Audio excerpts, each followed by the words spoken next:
মোৰ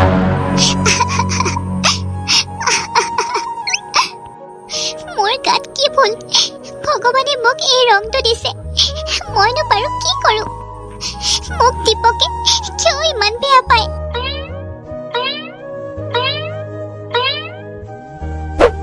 ঐ মাৰুতি, তই ভাত বনাব লাগে নে ইয়াত আহি বহি থাকিব লাগে? মা, মোক দীপকে কৈছিলে তই ভাত বনাব নালাগে, আজি তোৰ হাতেৰে নাখাওঁ। তোৰ এইবিলাক চব বাহানা, মই জানো নহয়। মা, এইজনীক এতিয়া ইয়াৰ পৰা পঠিয়াই দিয়া। এইজনীক মোৰ সহ্য নোহোৱা হৈছে। মোক ওলাই গ'লে সকলোৱে কয়, দীপক তই কেনেকৈ ছোৱালী বিয়া পাতিলি, কিমান কুৎসিত। দীপক, তই চুপ থাক, তোৰ মাতটো মোৰ শুনিবলৈ মন নাযায়। মা, সোনকালে কিবা এটা কৰা, ঘৰৰ পৰা বাহিৰ কৰি দিয়া। আগৰ জন্মত কিবা পাপ কৰিছিলো চাগে, ইমান বেয়া দেখা ছোৱালীজনী মোৰ ঘৈণী হ'ল। মা, মই ৰিমলিকে বিয়া পাতিম, তুমি খালি এবাৰ অনুমতি দিয়া। হ'ব, তই যদি ৰিমলিক বিয়া পাতিবলৈ বিচাৰ তেতিয়াহ'লে আন। ৰিমলি দেখিবলৈও বহুত ধুনীয়া মা, তুমি চাবাচোন, তাই আহিলে তোমাক ক'ব তোৰ বোৱাৰীজনী ইমান ধুনীয়া। ঠিক আছে, তই তাইকে আন। হ'ব মা, মই তাইৰ লগত কথা পাতি আছোঁ। ঠিক আছে, মই অলকাহঁতৰ ঘৰৰ পৰা আহোঁ। ঠিক আছে, যোৱা। আৰু শুন, মই আহি পোৱাৰ আগত ঘৰ দুৱাৰবোৰ মুচি ক্লিয়াৰ কৰি থবি। এনেকৈ যদি বহি থকা আহি দেখা পাওঁ, তোক ভৰি ভাগি দিম মই।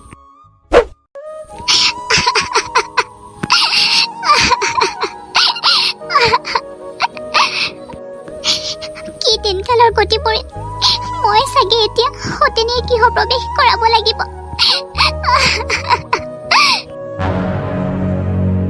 তোক মই কৈছিলো নাই, মোৰ লগৰ বান্ধৱী কেইজনীৰ ওচৰত তই নোলাবি। তই কিয় ওলালি হা? মা, কষ্ট পাইছো, এৰি দিয়ক। তোক মই আজি মাৰিয়ে পেলাম, তই জীয়াই থাকিব নালাগে। মা, এৰি দিয়ক। মা, মোক ঘৰৰ পৰা উলিয়াই নপঠিয়াব।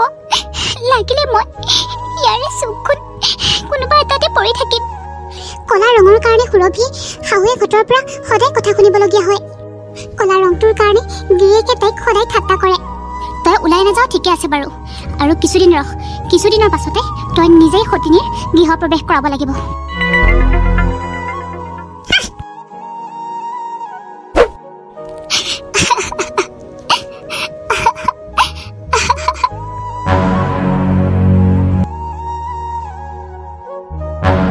ইমান ধুনীয়া বোৱাৰীজনী, দীপক তই যেনেকৈ কৈছিলি তাতকৈ দেখোন বেছি ধুনীয়া। অ' মা, মই কোৱা নাছিলো জানো? এইজনী ক'ত মৰি আছে জানো? আয়ৈ দেহি, বোৱাৰীজনী ইমান সময়ৰ পৰা থিয় হৈ আছে।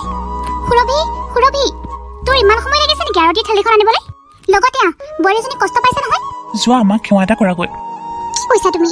মই এইবোৰ কৰিব নোৱাৰো দেই। তুমিতো জানাই ন দীপক, মই এইবোৰ কৰি বেয়া পাওঁ। তুমিনো মোক কিয় কৰিবলৈ কোৱা?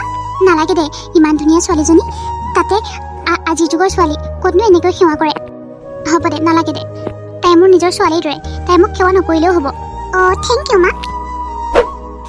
মা, দীপক কি হ'ল হা? কি হ'ল? বোৱাৰীজনী কিমান কষ্ট পাই আছে দেখিছ না তই? সোনকালে আৰতি কৰ আৰু ভিতৰলৈ যাবলৈ দে। আৰু শুন, তই আগৰ ৰুমটোত শুবি, তোৰ ৰুমটো তাইক এৰি দিবি।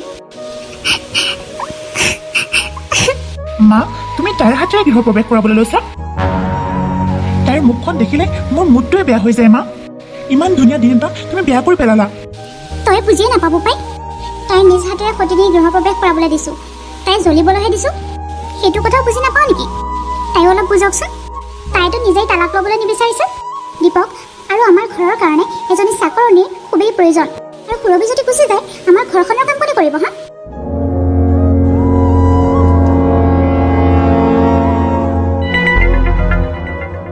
শাহুৱেকৰ কথা মতে দীপকে ৰিমলিক বিয়া কৰা আনে, আৰু এইখন ঘৰত সুৰভিক চাকৰণিৰ দৰে ব্যৱহাৰ কৰা হয়। আৰু সুৰভিয়ে বাধ্যত পৰি সকলোবোৰ মনে মনে সহ্য কৰি আছিল। হৈছে যদি সিহঁতক ৰুমলৈ পঠিয়া। আৰু শুন, দীপক আৰু মোৰ ৰুমটো ধুনীয়াকৈ চাফা কৰি দিবি। তাত তোৰ যিমানবোৰ বস্তু আছে সকলোবোৰ বাহিৰলৈ উলিয়াই আনিবি। আমাৰ ৰুমত যাতে তোৰ একেবাৰে বস্তু দেখা নাপাওঁ।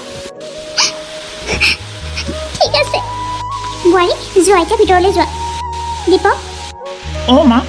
বোৱাৰীজনী বহুত সময়ৰ পৰা থিয় দি আছে, যা সোনকালে ভিতৰলৈ লৈ যা, কষ্ট পাব নহয়। ৰিমলি, ব'লা। তই মুখ মেলি কি চাই আছ হা? ভাত বনাব নালাগে? সোনকালে যা, মোৰ ভোক লাগিছে।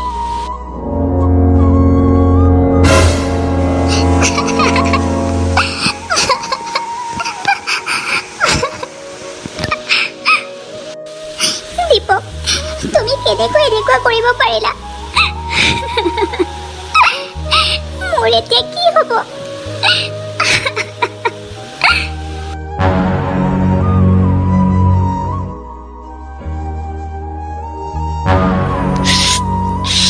বৰ সোৱাদ হৈছে দেই চাহখিনি মা কি কৰিছে অ ৰিমলি এই চাহ একাপ খাইছিলো মা মই আৰু দীপক আজি চিনেমা এখন নতুনকৈ ৰিলিজ হৈছে চাওঁ বুলি ভাবিছো আৰু মা মোৰ এমাহ দুমাহৰ পৰা কাপোৰবিলাক একেবাৰে দম হৈ গৈছে ধুব পৰা নাই নহয় তুমি কেনেকুৱা কথা কৈছা বোৱাৰী তুমি আৰামত চিনেমা চাবলৈ যোৱা তোমাৰ কাপোৰবোৰ সুৰভিয়ে ধুই দিব সুৰভি অ মা ৰিমলি সকলোবোৰ কাপোৰ ধুই ৰাতিলৈকে চাফা কৰি থবি ৰিমলি এতিয়া চিনেমা চাবলৈ যাব তাইক যাতে একো কাম নাপাছক আৰু এটা কথা শুনি ল ৰিমলিৰ সকলোবোৰ কাম তয়ে কৰিব লাগিব ৰিমলি আৰু কিবা কাম আছে যদি কোৱা মই এতিয়াই কওঁ তাইক হ'ব মা আৰু একো নাই হৈ যাব মা মোক এইযোৰ কাপোৰে ভাল লাগিছেনে নে বেলেগ পিন্ধো কওকচোন বোৱাৰী তুমি যিয়ে নিপিন্ধা সকলোবোৰ পিন্ধিলেই সাজে তুমি ইমান বগা আৰু ইমান ধুনীয়া দেখিবলৈ তোমাক দেখোন সকলোবোৰ কাপোৰ পিন্ধিলেই সাজে যোৱা যি পিন্ধাগৈ সুৰভি তুমিয়ে কোৱাচোন মই কি পিন্ধিম ৰিমলি তুমি কি কৰিছা তাইক সুধিছা যে তাই কি জানিব হা কোনযোৰ পিন্ধিলে সাজে কোনযোৰ পিন্ধিলে নাসাজে তাইৰ ৰংটো ইমান কলা দেখিবলৈ ইমান বেয়া তাই দেখোন নিজকে একো কাপোৰ পিন্ধিলে নাসাজে লোকক কি ক'ব লোকক কি পৰামৰ্শ দিব এইজনী কিবা গ্ৰহ পিঠে আছেনে দেখিবলৈ ভাল নে কি একো পিন্ধিলে ঠিক নাসাজে সেইকাৰণেতো দীপকে তাইক এৰি তোমাক বিয়া পাতিছে তুমি বুজি নোপোৱা নেকি আজিৰ পৰা এক সাথে একো নুসুধা শাহুৱেকে ৰিমলি আগতে সুৰভিক বহুত অপমান কৰিলে আৰু তাই তথাপি মনে মনে সকলোবোৰ সহ্য কৰি আছিল ৰিমলি যোৱা কি কাপোৰ পিন্ধাগৈ মই গাটো অলপ তিয়াই আহোঁ হ'ব মা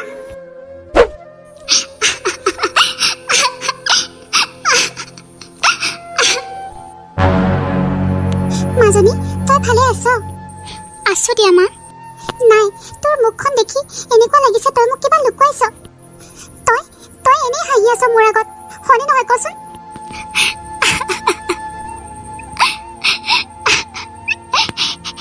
দীপকে বেলেগ এজনী ছোৱালী আনিলে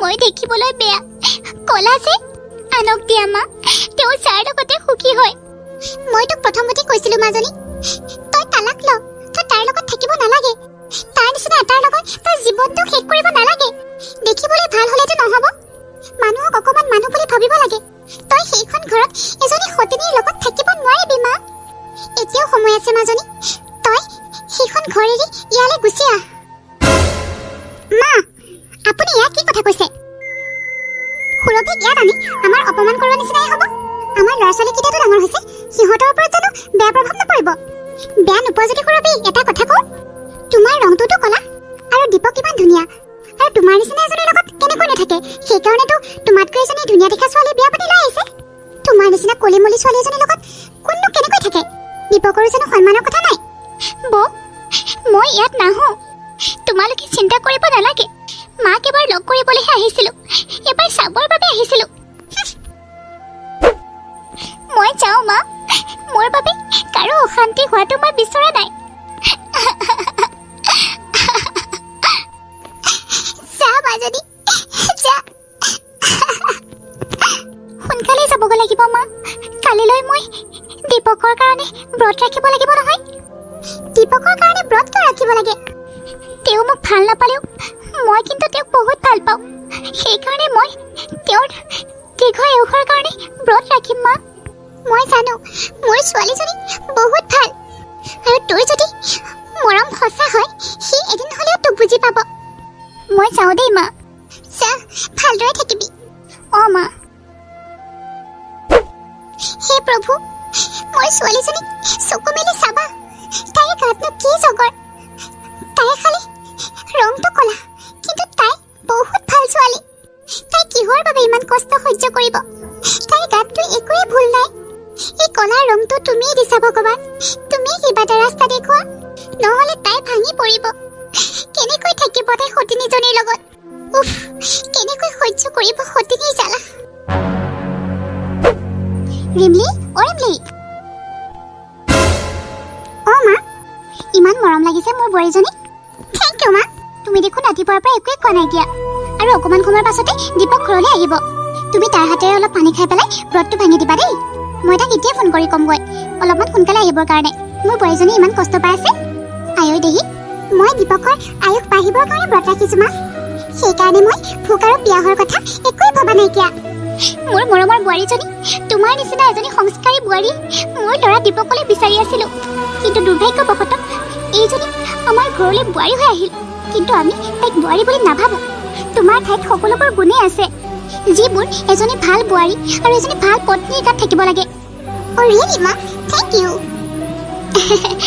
মই তোমাৰ কাৰণে আপেল আঙুৰ অলপ লৈ আহিমগৈ দেই তুমি খাই ল'বা ঠিক আছে মা মা কি হৈছে মই অলপ মন্দিৰৰ পৰা আহোঁনে মা মই ভাত চাত সকলোবোৰ বনাই থৈ আহিছোঁ ঘৰৰ সকলোবোৰ কামেই কৰি আহিছোঁ মা ঠিক আছে তই যদি ভাত চাত বনাই সকলোবোৰ কামেই কৰিলি তেতিয়াহ'লে তই যাব পাৰ তোৰ ইয়াত কোনো কাম নাই এনেও মোৰ ল'ৰা দীপকে ৰিমলিৰে আগতীয়াকৈ ব্ৰত ভাঙিব তই কাম এটা কৰিবি তই নিজে নিজেই পানী খাই ল'বি নিজে নিজে পানী খাই নিজৰ ব্ৰতটো নিজে ভাঙি ল'বি তোৰ কাৰণে এই ব্ৰতটোৰ কোনো মহত্ব নাই আৰু এটা কথা কচোন তই এই ব্ৰতটো কিয় ৰাখিব লাগে হা দেখাক দেখি মই আগৰ পৰাই ৰাখি আহিছোঁ মা মই দেখাক দেখি ৰখা নাই তই জবৰদস্তি এইটো ব্ৰত ৰাখিছ দীপকে ৰিমলিকে পত্নী বুলি ভাবে তোক নহয় নহয় আৰু ময়ো ৰিমলিকে নিজৰ বোৱাৰী বুলি ভাবোঁ তোক নহয় বুজিলিনে মা মই যাওঁ দেই মোৰ বহুত ভাগৰ লাগিছে ঠিক আছে তুমি অলপ আৰাম কৰাগৈ যোৱা যা তই মন্দিৰলৈ যাম বুলি কৈছিলি নহয় ইয়াত কিয় ৰখিলি যা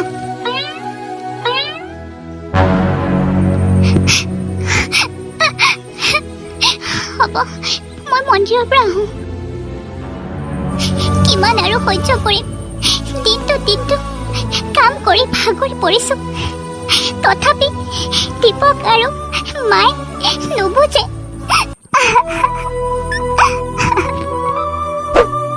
সুৰভি মাৰতো কথাবোৰ শুনিছই তই এতিয়া মোৰ কথাটো তাৰ কাণ পাতি শুনি ল কিছুদিনৰ পাছতে এইখন ঘৰৰ পৰা যদি তোক মই গোটেই বাহিৰ কৰি উলিয়াই দিব নোৱাৰো মোৰ নামো ৰিমলি বৰফুকন নহয় যা য'ত যাব লগা আছে গৈ থাক মোৰ বহুত ভোক লাগিছে মই কিবা এটা খাই লওঁগৈ আৰু শুন মই ব্ৰত চট একো ৰখা নাই এইবোৰ মই ৰাখিম নেকি মই একো নোখোৱাকৈ থাকিব পাৰিম নেকি তই লুচি ভাজি এইবোৰ বনাইছনে নাই অঁ বনাইছিলোঁ তেতিয়াহ'লে মোৰ ভোকটো আৰু বেছিকৈ লাগিছে মই পাকঘৰত কিবা এটা খাবলৈ যাওঁ আৰু এইবোৰ কথা যাতে দীপক আৰু মাৰ আগত একেবাৰে নকওঁ যদি কওঁ তেতিয়াহ'লে কিন্তু তোৰ কথা বেয়া আছে চাই ল'বি মানে তুমি মাক মিছাকৈ কৈছা তুমি ব্ৰত ৰাখিছা বুলি চুপ থাক মই একো ব্ৰত চট ৰখা নাই ৰাখিব নোৱাৰোঁ মই এইবিলাক কি যে অল মডেল কিছুমান ব্ৰত চট এইবিলাক চি মই যাওঁ হে ভগৱান তুমি মোৰ মনোবাঞ্ছা পূৰণ কৰিবা মোক কিয় ইমান দুখ দিছা মইনো কি কৰিলোঁ তোমাক অ সুৰভিবা এইটো দেখোন ৰতনৰ মাত কি হ'ল বা সুৰভিবা ৰতন কি হৈছে তোৰ দীপক দাদাৰ বহুত ডাঙৰ এটা এক্সিডেণ্ট হৈছে বোলে কি কৈছ তই অ সুৰভিবা তুমি সোনকালে ব'লা হে ভগৱান মোৰ মানুহজনক ৰক্ষা কৰিবা মোৰ সেন্দুৰৰ মূল্য ৰাখিবা প্ৰভু আজি মই তেওঁৰ দীৰ্ঘ আয়ুসৰ কাৰণে ব্ৰত ৰাখিছোঁ তুমি যদি আজি এনেকুৱা কৰা মই কিন্তু তোমাক চিৰদিনৰ কাৰণে বেয়া পাম ডক্টৰ কি হৈছে মোৰ ল'ৰাজনৰ এক্সিডেণ্টৰ ফলত এখন ভৰিয়ে কাম নকৰা হৈ গৈছে কি কৈছে ডক্টৰ হয় তেখেতৰ এখন ভৰিয়ে আৰু কোনোদিন কাম নকৰিব মানে তেওঁ খোজ কাঢ়িব নোৱাৰিব নেকি হয় নোৱাৰিবও পাৰে মা মোৰ অলপ ঘৰত কাম আছে মই আকৌ আহিম বাৰু ঠিক আছে যোৱা কিন্তু এটা কথা তেখেতক যদি ভালদৰে যত্ন লয় তেতিয়াহ'লে তেওঁ সুস্থ হ'বও পাৰে চান্স আছে কিন্তু কি হৈ গ'ল তোমাৰ কি হৈ গ'ল মই তোমাক যত্ন ল'ম তোমাক মই সুস্থ কৰি তুলিম কি যে হৈ গ'ল নহয় নাকান্দিব মা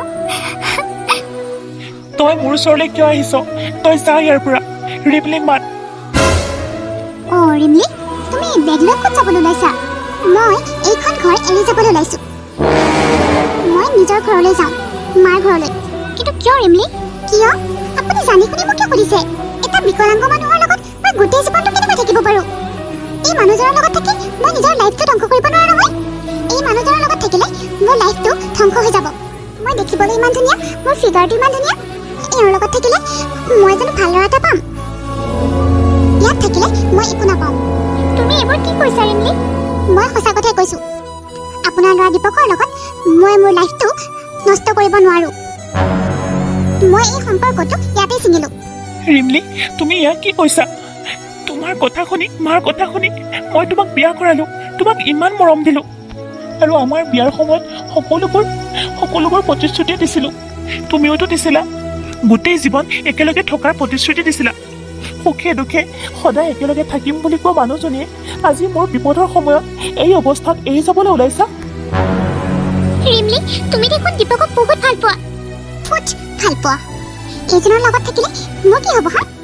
ভাল পোৱা এজন খোজকাঢ়িব পৰা মানুহৰ লগত হয়, এনেকুৱা এজন মানুহৰ লগত নহয় যোনে খোজকাঢ়িব নোৱাৰে, বিকলাংগ। দীপক, মই ডিভ'ৰ্চৰ কাগজ পাতি সকলোবোৰ দি পঠাম, চাইন কৰি দিবা। প্লিজ, তুমি মোক এৰি নাযাবা। মই তোমাক কোনোদিন ভালেই পোৱা নাছিলোঁ, অ'কে? বাই। তুমি চিন্তা নকৰিবা দীপক, মই তোমাৰ লগত সদায় আছোঁ। ৰিমলি নাথাকিলে কি হ'ল, মই তোমাৰ লগত সদায় আছোঁ। আৰু পইচাৰ কথা তুমি চিন্তা নকৰিবা। মোৰ মাৰ ঘৰৰ পৰা দিয়া যিডাল নেকলেছ আৰু খাৰু আছিলে মই বেচি দিম, তোমাক সুস্থ কৰি তুলিম। তুমি এনেকৈ থকাটো মই একেবাৰে সহ্য কৰিব নোৱাৰোঁ দীপক। সুৰভি,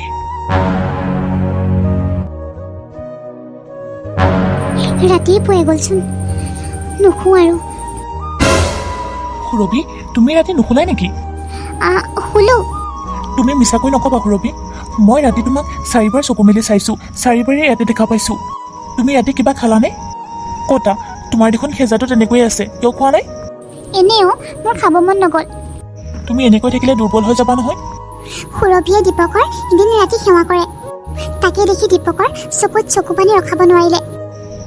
তুমি মোৰ বাবে ইমানখিনি কষ্ট কৰি আছা, আৰু তোমাৰ নিচিনা এজনী ছোৱালীকে মই ইমান কষ্ট দিছিলোঁ।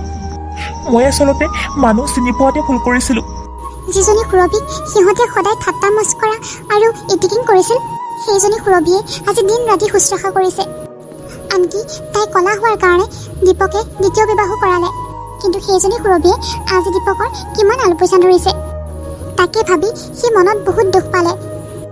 মই একো নাখালেও হ'ব, তুমি কেৱল সুস্থ হোৱা। তুমি সোনকালে সুস্থ হোৱা। তুমি মোৰ কথা চিন্তা কৰিব নালাগে নহয়, বেমাৰী মই নহয়তো, তুমিহে।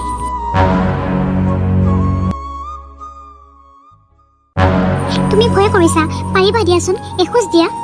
নালাগেও, মই নোৱাৰোঁ। তুমি পাৰিবা দীপক, তুমি এখোজ দিয়া।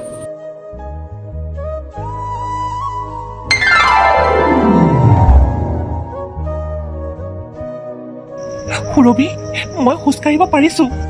মা চোৱা, মই খোজকাঢ়িব পাৰিছোঁ। বোপাই। মা, এয়া কেৱল সুৰভিৰ কাৰণে হৈছে, সুৰভিয়ে কৰা দিন ৰাতি কষ্টৰ কাৰণে হৈছে। দীপক, আই এম চৰি দীপক। মা, মোক ক্ষমা কৰি দিব। মা, মই বহুত ভয় খাইছিলোঁ, সেইকাৰণে মই গুচি গৈছিলোঁ। মই এতিয়া আহি গ'লোঁ, দীপকক এতিয়া মই সম্পূৰ্ণ সুস্থ কৰি দিম। তুমি ঠিকেই কৈছা ৰিমলি, মই বহুত সোনকালে সুস্থ হৈ উঠিম, কিন্তু তোমাৰ কাৰণে নহয়, মোৰ পত্নী সুৰভিৰ কাৰণে। মোৰ ঘৰৰ পৰা ওলাই যা, মোৰ ঘৰলৈ আহিবলৈ আৰু কেতিয়াও চেষ্টা নকৰিবি।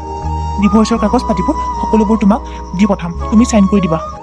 মোৰ পত্নী সুৰভিহে, সদায় তাই থাকিব মোৰ পত্নী হৈ। তুমি দেখিব ধুনীয়া, বগা, তুমিতো আৰু ভাল ল'ৰা এটা পাবা। মোৰ নিচিনা ল'ৰা এটালৈ আকৌ কিয় ঘূৰি আহিব লাগে? কি কথা কৈছা দীপক? মই তোমাৰ পত্নী। দীপকে ঠিক কথাই কৈছে, মোৰ বোৱাৰীও তই নহয়, মোৰ বোৱাৰী সুৰভিহে। আচলতে বিপদৰ সময়তহে মানুহে মানুহক চিনি পায়। তোক আমি ভালদৰে চিনি পালোঁ। তই এজনী স্বাৰ্থপৰ ছোৱালী।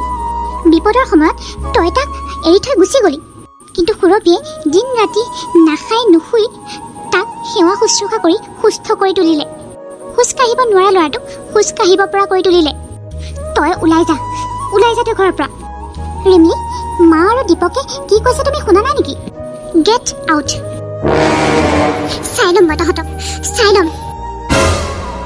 কমখন কষ্ট দিলোঁ নে মোৰ সুৰভিজনী? মোক ক্ষমা কৰি দিবা সুৰভি, ক্ষমা কৰি দিবা। ক্ষমাৰ যোগ্য নহয় মই, তথাপিও মই ক্ষমা বিচাৰিছোঁ তোমাক। তুমি তেনেকৈ নক'বা, মোৰ সেইখিনি কৰ্তব্য। দিন ৰাতি সেৱা শুশ্ৰূষা কৰাটো এজনী পত্নী ধৰ্ম নহয় জানো? বোৱাৰী, তই মোক ক্ষমা কৰি দিবিও। তোক কলা বুলি মই কিমান কষ্ট দিছিলোঁ, কিন্তু আজি তই প্ৰমাণ কৰি দিলি ৰং ৰূপেৰে একো নহয়, মনটোহে আচল কথা। তই আচলতে ভিতৰৰ পৰাই ধুনীয়া। মোক ক্ষমা কৰি দে। ক্ষমা কৰি দে মোক তোক মই ভৰিত ধৰিছোঁ তেনেকৈ নক'ব মা আপোনাক মই নিজৰ মা বুলি ভাবোঁ নিজৰ মা বুলি জ্ঞান কৰোঁ আপুনি মোক ক্ষমা খুজি কিয় লাজ দিছে মা আপুনি অন্তৰৰ পৰা সকলো বুজি পাইছে মোক আৰু একো নালাগে মা আজি তিনিওজনে নামঘৰৰ পৰা আহোঁ বলক নামঘৰলৈ গ'লে মনটো বহুত শান্তি লাগিব ঠিক আছে ব'লা আজিহে আমাৰ ঘৰখন ঘৰ লাগিছে